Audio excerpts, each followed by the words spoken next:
ఆదిత్యాయ చ సోమాయ మంగళాయ బుధాయ చ గురు శుక్ర శనిభ్యశ్చ రాహవే కేతవే నమః.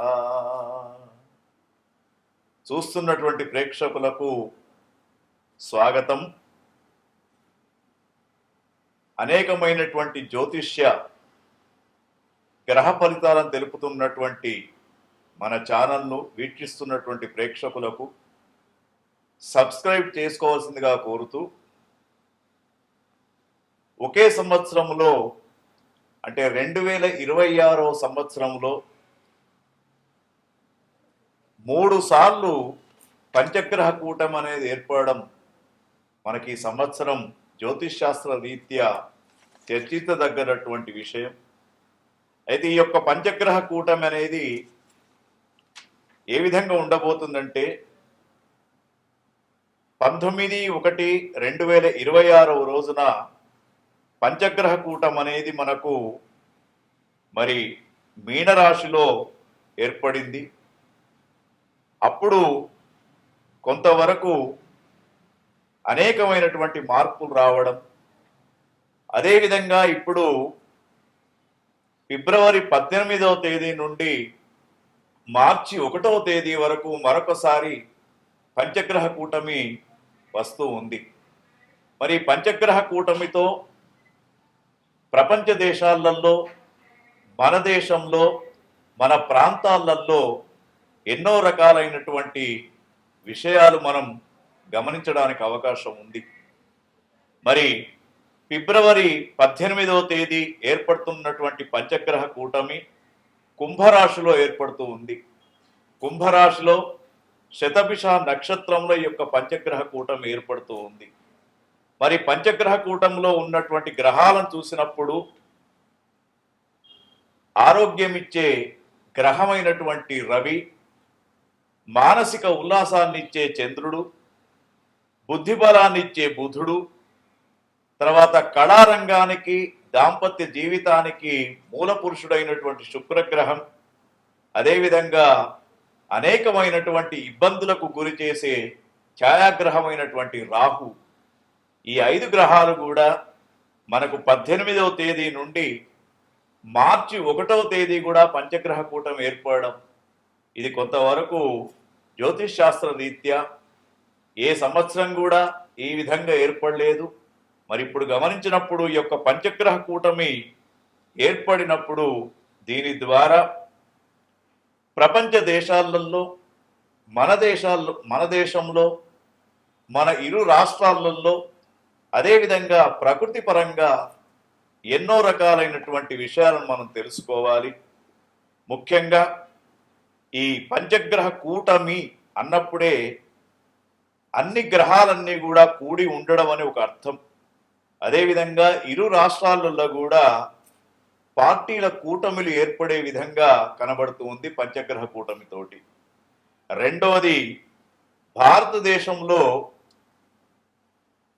అనేక ప్రాంతాలలో నిధులు దొరికే అవకాశం కూడా మనకు కనబడుతూ ఉంది. తర్వాత కొంత దేశాల మధ్య యుద్ధ వాతావరణం ప్రపంచ దేశాల మధ్య పంచగ్రహ కూటమితో ఏర్పడబోతూ ఉంది. రాజకీయాలలో అనేకమైనటువంటి మార్పులు, స్థానిక ఎన్నికల్లో కావచ్చు, రాబోతున్నటువంటి 5 రాష్ట్రాల యొక్క ఎన్నికల్లో కావచ్చు, అనేకమైనటువంటి మార్పులు మనకు సంభవించబోతూ ఉన్నాయి. అదేవిధంగా భారతదేశంలో కొత్త టెక్నాలజీ, A1 అనే టెక్నాలజీ ఇంకా అభివృద్ధి అయ్యే అవకాశం కనబడుతూ ఉంది.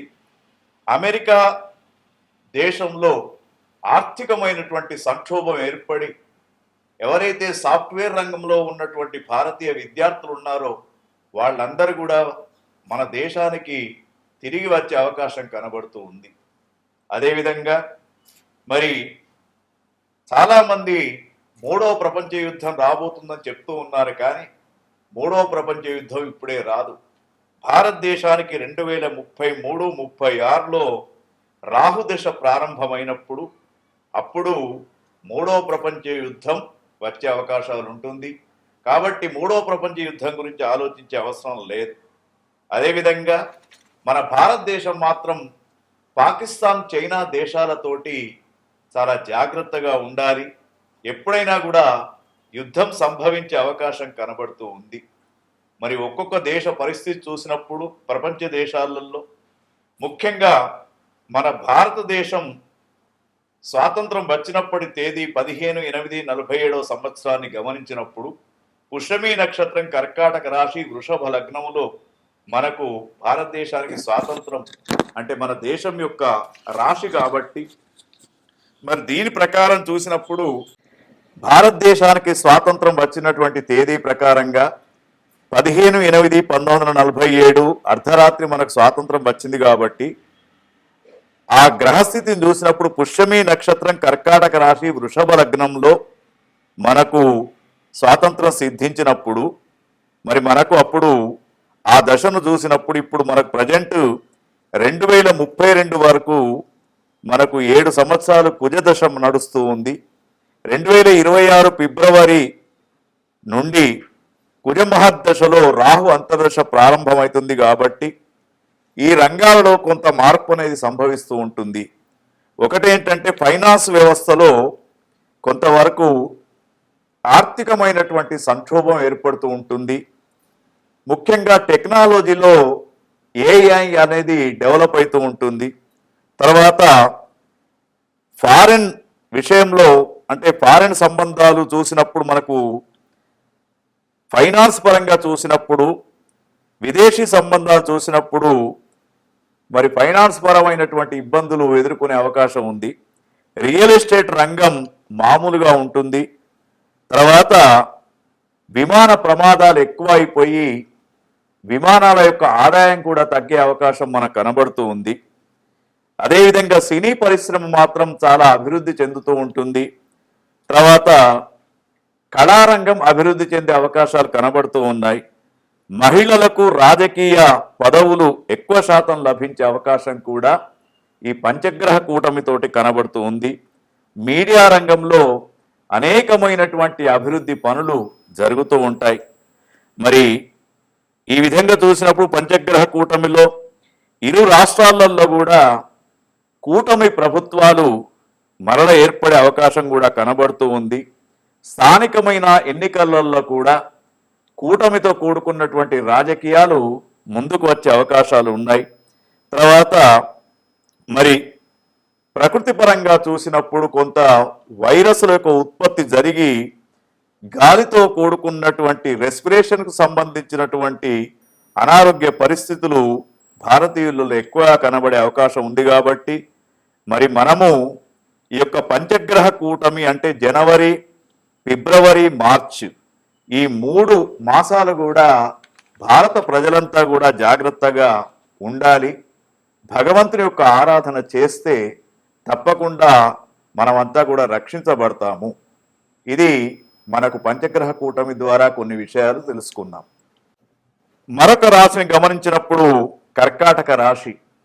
ఈ కర్కాటక రాశి పంచగ్రహ కూటమిలో చూసినప్పుడు రవి, చంద్రుడు, బుధుడు, శుక్రుడు, రాహు అన్నీ కూడా 8వ స్థానంలో ఉంటాయి వీరి రాశి నుండి.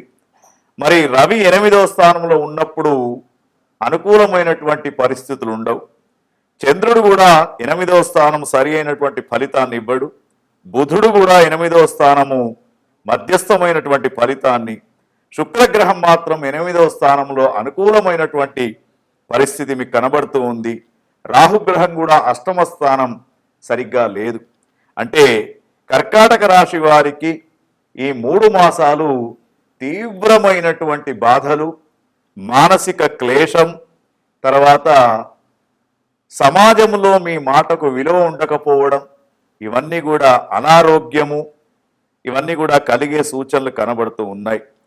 5 రాశులు పంచగ్రహ కూటమితో కలిసినప్పుడు కేవలం శుక్రగ్రహం మాత్రమే అనుకూలంగా ఉంది అంటే ఎటువంటి బాధలు వచ్చినా, కష్టాలు వచ్చినా మీ కుటుంబం వారి యొక్క ఆధారం ఎక్కువ ఉంటుంది.